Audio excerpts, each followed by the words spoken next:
Zenas Winsor McCay was an American cartoonist and animator. He is best known for the comic strip Little Nemo and the animated film Gertie the Dinosaur. For contractual reasons, he worked under the pen name Silas on the comic strip Dream of the Rarebit Fiend. From a young age, McCay was a quick, prolific, and technically dextrous artist.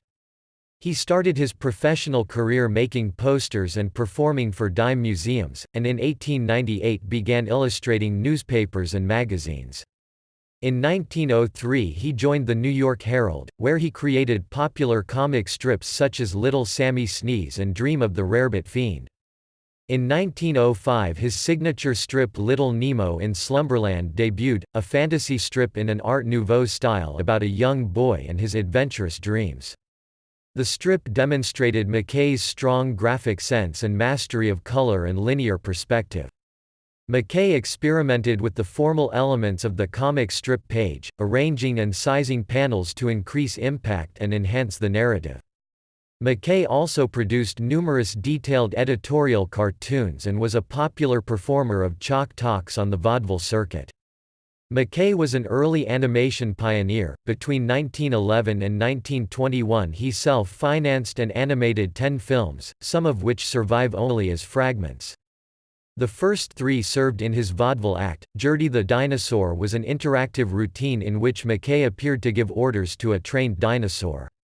McCay and his assistants worked for 22 months on his most ambitious film, The Sinking of the Lusitania, a patriotic recreation of the German torpedoing in 1915 of the RMS Lusitania.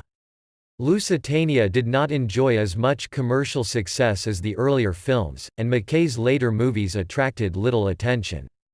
His animation, vaudeville, and comic strip work was gradually curtailed as newspaper magnate William Randolph Hearst, his employer since 1911, expected McCay to devote his energies to editorial illustrations.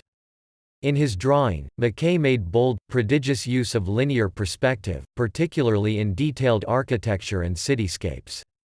He textured his editorial cartoons with copious fine hatching, and made color a central element in Little Nemo. His comic strip work has influenced generations of cartoonists and illustrators.